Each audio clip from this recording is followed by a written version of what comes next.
बुनियादी तौर पे उनके साथ होने के साथ जब आईना डाला का ऐलान किया था उनकी एडमनी का, वो अबू जान ने किताबें लिखी शिया व सुन्ना, शिया व हिदायत, शिया व कुरान, शिया व तशरीह। अगर आज भी आप पढ़ें आपकी किताबों को, तो उनकी अलावा ऐसी किताबें मौजूद हैं, उनका मौजूद है। आज भी आप पढ़ें, उनमें खिलाफ कोई बात नहीं, उनमें सिर्फ ये बताया गया कि अहले तशरीह की किताबों में ये लिखा है, अहले सुन्नत की किताबों में ये लिखा है, बस।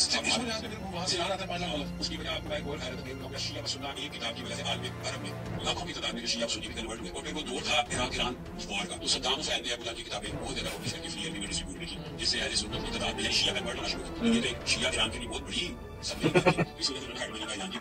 जी, तो आपने ये बताया क्या कहते हैं कि जी सुन्नी हो रहे थे और इमाम खुमैनी ने हेड मनी रखी थी 5 लाख का। यानी अगर रुए जमीन पर अगर कोई सबसे बड़ा झूठ होगा ना, कोई मौलवी साहब ने बोला, मौलवी साहब को हम चैलेंज करते हैं, तमाम अहले हदीस जितने भी इनके मानने वाले सबको चैलेंज करते हैं, इमाम खुमैनी का फतवा दिखाई मौलवी जितनी बड़ी दाढ़ी रखी है, इससे 2 बराबर उसमें क्या बड़ा झूठ बोला है। इमाम खुमैनी का कोई ऐसा फतवा जमीन में नहीं है, ना रिटर्न में, ना वीडियो में, ना ऑडियो में। अगर झूठ बनाना तो कहते फतवा दिया। हेड मनी तो सलमान रुश्दी जैसे मरहूम की नहीं रखी, असलन मराजे के या इमाम खुमैनी के फतवा देने की ये रविश नहीं है। कि तुम्हारे यहाँ किराए के गुंडे होते हैं और तुम लोगों ने पाकिस्तान में लोगों को पैसे देकर कत्ल करवाया, ये तुम्हारा रविश है। 500 दिनार के तुम्हारे अब्बे के सर पे कोई, उसकी किताबों में कोई हैसियत नहीं, इमाम खुमैनी जानते नहीं होंगे उसको। और जहां तक तुम्हारे अब्बा की किताबों का ताल्लुक है, मैं दिखाता हूं। नाज़रीन, मैं आम राज़ान अहले सुन्नत से अर्ज करूंगा कि इसके अब्बा ने जितनी भी किताबें लिखी जो झूठ का परिंदा थी, इसने तो किसी को नहीं बख्शा, चाहे वहाबियत हो, चाहे बरेलवियत हो, सबको रगड़ दिया। शिया को एक दफा साइड करते हैं। ये पहले लतीफा रखता हूं, तारीफ अकायद इमाम अल असर इहसान इलाही ज़ईफ शाह बाशिर। अच्छा, क्या कहते हैं?